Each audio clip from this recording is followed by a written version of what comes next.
IAS Tukaram Munde sir हे सध्या खूप चर्चेत आहेत आणि त्यामागचं कारण सुद्धा आपल्या सर्वांना माहीत आहे.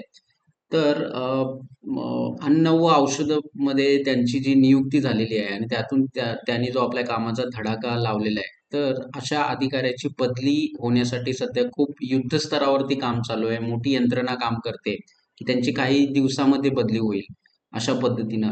त्यामुळं अशा प्रामाणिक अधिकाऱ्याच्या पाठीशी आपण राहणं सध्या आपल्याला गरजेचं आहे. त्यामुळे अशा अधिकाऱ्याची बदली होऊ नये आणि झालीच तर एक मोठं जन आंदोलन जे रस्त्यावर उतरून आपल्या सर्वांना करावं लागेल. त्यासाठी महाराष्ट्रातली जनता तयार आहे का? हे सुद्धा पाहणं गरजेचं आहे.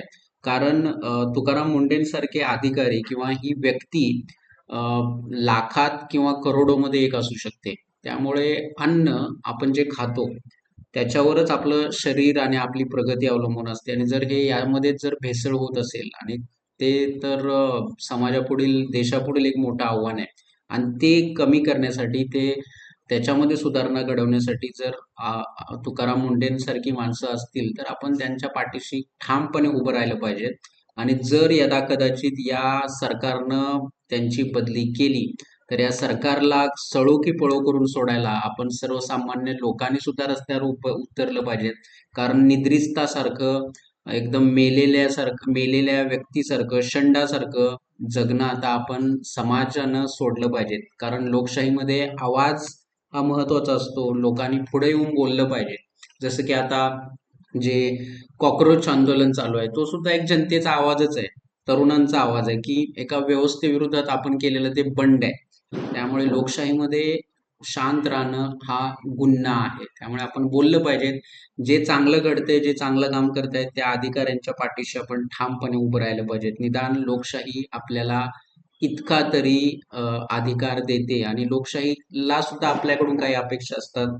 कारण शेवटी लोकशाही म्हणजे दुसरं तिसरं काय नाहीये. लोकशाही म्हणजे लोकांनी लोकांच्यासाठी आणि लोकांचं चांगलं व्हावं याकरता लोकांच्या कडून चालवलेली ती एक व्यवस्था आहे.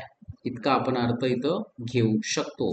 त्यामुळे अशा अधिकाऱ्याला जर पाठीशी राहिलंच पाहिजे आणि जर बदली झाली तर या सरकारला अ, ज- दिवसा तारे दाखवण्याचं काम आपण महाराष्ट्रातल्या या जनतेनं केलं पाहिजे. कारण महाराष्ट्र हा लढणाऱ्या लोकांचा आहे. त्यामुळे महाराष्ट्राची ही परंपरा आपण कायम तेवत ठेवली पाहिजे असं मला वाटतं. तुमच्या प्रतिक्रिया तुम्ही नक्कीच कमेंटमध्ये सांगू शकता.